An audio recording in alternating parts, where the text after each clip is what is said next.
Hi, kids! Are you tired of playing the same old tabletop RPG? Are you tired of killing dragons with a simple swing of your sword? Or blasting necromancers with a simple fireball? Then have I got something new for you! Stay tuned to find out more! This video not brought to you by Monster Energy. It tastes good.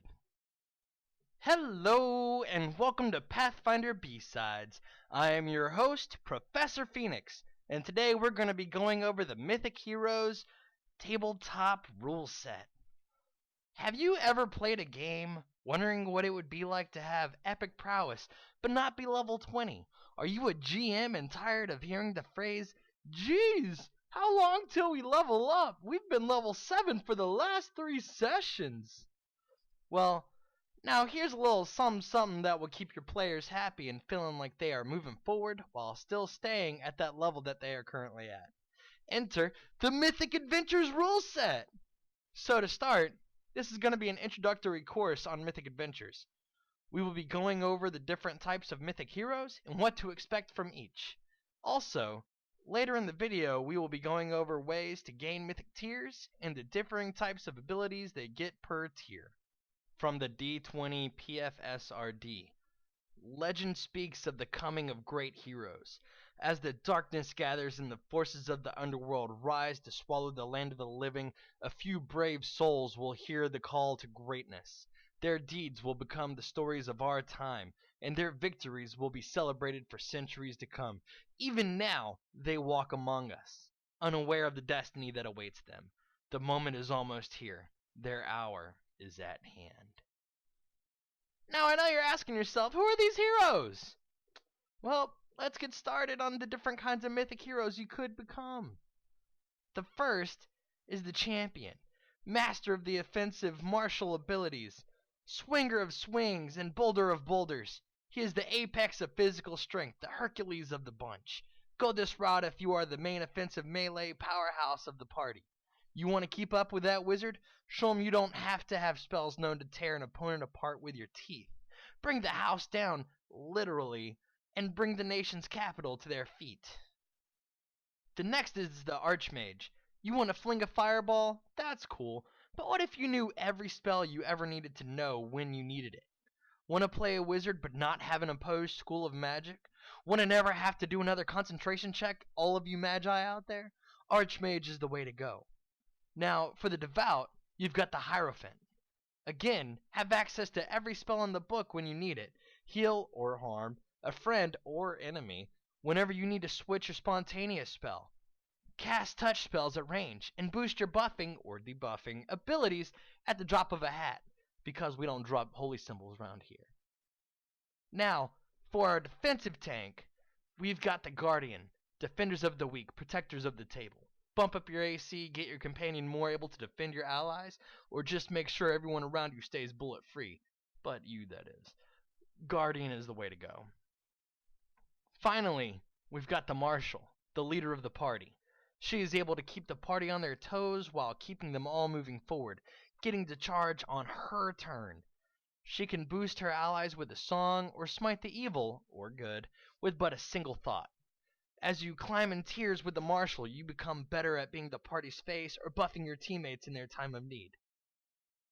Alright, so let's... Wait, there's another one after the Marshal? Were they hiding? Of course they were, because for the last spot we've got the Trickster mythic class. Throw bombs to the moon, look like someone else, or talk someone into trading their kid brother for 2 coppers. The Trickster class has something for everyone. All you gotta do is look around a bit. I would even say the Paladin would make a good Trickster. Now, for what you get while playing in a mythic game. First off, it's up to the GM whenever someone gains a mythic tier. Either they do something badass, or earn it via a mythic quest granted by a higher power, or they come into contact with a mythic relic. Really, it could be anything. It all depends on how your GM wants to play it. Generally, most GMs run it at a 2-to-1 character level to mythic tier ratio. This is to preserve the GM's some sanity, and allowing for this to just not be in a constant scaling situation. Also, this could be a reward for your regular players and an incentive to keep the other players that don't show up as often or on time to actually do what you want them to do. That's how you get into Mythic Tiers anyways. What you get once you actually have Mythic Tiers is on the chart right here. Hard to kill. Whenever you're below 0 hit points, you automatically stabilize without needing to attempt a constitution check. If you have an ability that allows you to act while below 0 hit points, you still lose hit points for taking actions as specified by that ability. Bleed damage still causes you to lose hit points when below 0 hit points. In addition, you don't die until your total number of negative hit points is equal to or greater than double your constitution score. What I get from this is pretty much as long as you have more than negative double your constitution score, you're still alive, which is a lot better than just reaching your constitution score negatively. So, awesome. Next, we've got Mythic Power. Mythic characters can draw upon a wellspring of power to accomplish amazing deeds and cheat fate. This power is used by a number of different abilities. Each day, you can expend an amount of Mythic Power equal to 3 plus double your Mythic tier. So 5 a day at first level, 7 a day at second, and so on. This amount is your maximum amount of Mythic Power. If an ability allows you to gain uses of your Mythic Power, you can never have more than this amount. So basically, as you gain Mythic tiers, you have more uses of Mythic Power, which is really important depending on how you play with your Mythic character. So, more the better, but you can never have more than your maximum. So, yeah. Next, we've got Surge. You can call upon your Mythic Power to overcome difficult challenges. You can expend 1 use of Mythic Power to increase any d20 roll you just made by rolling 1d6 and adding it to the result. Using this ability is an immediate action taken after the result of the original die roll is revealed. This can change the outcome of the roll. The bonus die gained by using this ability increases to 1d8 at 4th tier, 1d10 at 7th, and 1d12 at 10th tier. So, with the Surge, I've seen this literally save people whenever they're making like a Fortitude save or a Reflex save or a Will save, just any of those. I've seen this change the course of them about to die because they're like, oh, okay, so I rolled oh snap, I got a 14. Does that save? And the GM is all, nah, man. And he's like, I'm gonna do a Mythic Surge, and then he just rolls it, and it saved them by like even a 1. 1 will do it. You never know, but you can do this with skill checks, saving throws, attacks to hit, but not to damage, unless you're rolling a d20 for damage. But if you do, please let me know what you're doing, because that sounds amazing. Next, we've got Amazing Initiative. At 2nd tier, you gain a bonus on initiative checks equal to your Mythic tier. In addition, as a free action on your turn, you can expend 1 use of Mythic Power to take an additional standard action during that turn. This additional standard action can't be used to cast a spell. You can't gain an extra action in this way more than once per round. So, you want to move an extra time, or you want to do an extra attack, or I don't know, something that costs a standard action, you can do it. You can't cast a spell with it. It is what it is. So, the next thing on the list is Recuperation. At 3rd tier, you are restored to full hit points after 8 hours of rest so long as you aren't dead. In addition, by expending 1 use of Mythic Power and resting for 1 hour, you regain a number of hit points equal to half your full hit points, up to a maximum of your full hit points, and regain the use of any class features that are limited to a certain number of uses per day, such as Barbarian Rage, Bardic Performance, spells per day, and so on. Spells per day? What? That's amazing. Anyways, the rest is treated as 8 hours of sleep for such abilities. This rest doesn't refresh the uses of Mythic Power or any mythic abilities that are limited to a number of times per day. As I just freaked out about over, you get your spells back per day. So like you go through, like 3 fights in a row and you're like, "All right guys, we need to rest. Let's just chill for an hour and I'll be ready to pump out another 7 to 9 levels worth of spells, no problem." Crazy talk. Love it. The next thing is you get mythic saving throws. At 5th tier, whenever you succeed at a saving throw against a spell or special ability, you no longer suffer the effects as long as that ability didn't come from a mythic source, such as creatures with a mythic tier or mythic ranks. If you fail a saving throw that results from a mythic source, you take the full effects as normal. So, let's say that wizard over there cast a fireball at you, right? If you save, you don't take half damage. You take no damage unless it was cast by a mythic sorcerer. If someone, if a dragon uses its breath attack, right?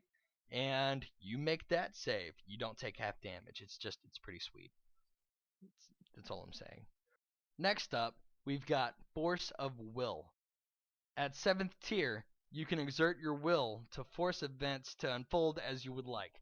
As an immediate action, you can expend 1 use of Mythic Power to reroll a d20 roll you just made, or force any non-mythic creature to reroll a d20 roll it just made. You can use this ability after the results are revealed. Whoever rerolls a roll must take the result of the second roll, even if it's lower. So, what you're saying is, you want to be able to control the world? Because you can. At 7th tier, you're going to have, 3 plus 14. So you're going to have 17 times in a day you can do this. That's amazing. That's ridiculous, especially if the rest of your party is doing this too. Like, could you just imagine, like you and Jethro are just sitting right next to each other and going, "Nah, man, the dragon made it save. Nah, man, make him re-roll again." And then you guys have like a roll off till you're both out of points because one of you wants the bronze dragon to love you and the other one wants to kill it, and you guys just like, "No, I made it save." "No, it didn't." "It made it save." "No, it didn't." That's pretty ridiculous. I love it. I love it. I love it. So next up, and I know I say that a lot, we've got Unstoppable. At 8th tier, you can expend 1 use of Mythic Power as a free action to immediately end any one of the following conditions currently affecting you: bleed, blind, confused, cowering, dazed, dazzled, offended, entangled, exhausted, fascinated, fatigued, frightened, nauseated, panicked, paralyzed, shaken, sick, and staggered, or stunned. Whew! All other conditions and effects remain, even those resulting from the same spell or effect that caused the selected condition. You can use this ability at the start of your turn, even if a condition would prevent you from acting. Yeah, that's pretty cool. I like that. And it's a free action too, so pretty much when it's your turn, you're like, okay, so I'm gonna shake off this entangled from these mythic vines, and it's like, oh snap, boom, done. So next up, we've got Immortal. At 9th tier, if you are killed, you return to life 24 hours later, regardless of the condition of your body or the means by which you were killed. When you return to life, you aren't treated as if you had rested, and don't regain the use of abilities that recharge with rest until you next rest. This ability doesn't apply if you are killed by a coup de grace or critical hit performed by either a mythic creature or creature of even greater power, or a non-mythic creature wielding a weapon capable of bypassing epic damage reduction. At 10th tier, you can be killed only by a coup de grace or critical hit made with an artifact. So, artifacts are extremely rare, unless that's how you started getting your mythic tiers. Other mythic creatures only exist in a game where you yourself are mythic, and generally they are described as having an aura around them. So you'll know when to be super careful around an enemy. Also, fun times. If you die by a disintegration, right? 24 hours, you just come back like it never happened. It's pretty cool. I look forward to it, as I'm sure many of you do. And finally, for the last one, we've got hang on, let me take a sip of my monster right here. This super nutritious black can with the green M on it.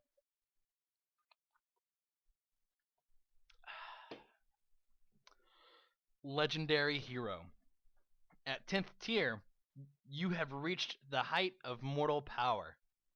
You regain uses of your mythic power at the rate of 1 use per hour, in addition to completely refreshing your uses each day. So, holy crap. So let's say you're playing a game where you actually make it to 10th tier. Alright?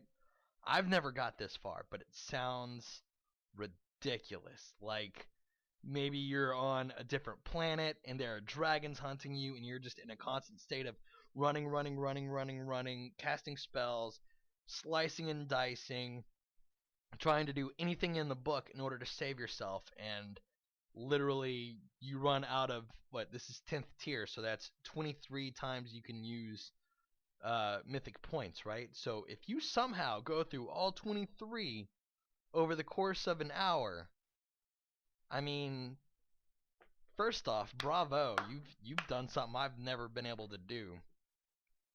The second thing is you get it all back. You, like, every hour you get 1 use of it, but if you have the ability to sit for 1 hour, why not rest? No, that replenishes your spells, not your mythic points. So I guess, yeah, that's pretty solid. I like that. Legendary Hero. I need to play a game with that one day, even if it's just a one shot.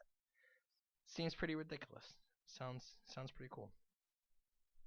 So I think this is where I'm going to leave off for this video. I feel like it's getting to be a bit long here at what are we, 17 minutes. Jeez. But I think I'm going to leave you with the creator of Pathfinder's words on what Mythic is. And I'm talking about Jason Bowman, by the way. He said, "What is Mythic? The Mythic rules offer a new way to play Pathfinder. It uses all the rules that you are familiar with, but adds a new layer to the game. Mythic adventurers are elevated above their non-mythic counterparts, gaining powers and abilities beyond their reach that allow them to take on tougher foes and more daunting challenges. A mythic character takes on the agents of deities, rushes headlong into the abyss, and strives to build a legend, all while facing off against a wide variety of foes, from common monsters to other mythic characters. If Elric, Fahir, Fafard? Fafard, Grey Mouser, Hercules, or King Arthur were created in Pathfinder, they would be mythic characters." Well said, Mr. Bowman. Well said, and Godspeed. And yeah, this is just the start of my Mythic rule set videos guide. If you like it, let me know. Tell me which one of the Mythic heroes I should go towards first. I really enjoyed it, and this video definitely was not brought to you by Monster. I got a can for free today, and I decided to drink it before I made the video, and I am way too energetic for this video almost being 20 minutes. So, thanks for listening to me ramble on, and take it easy, keep gaming.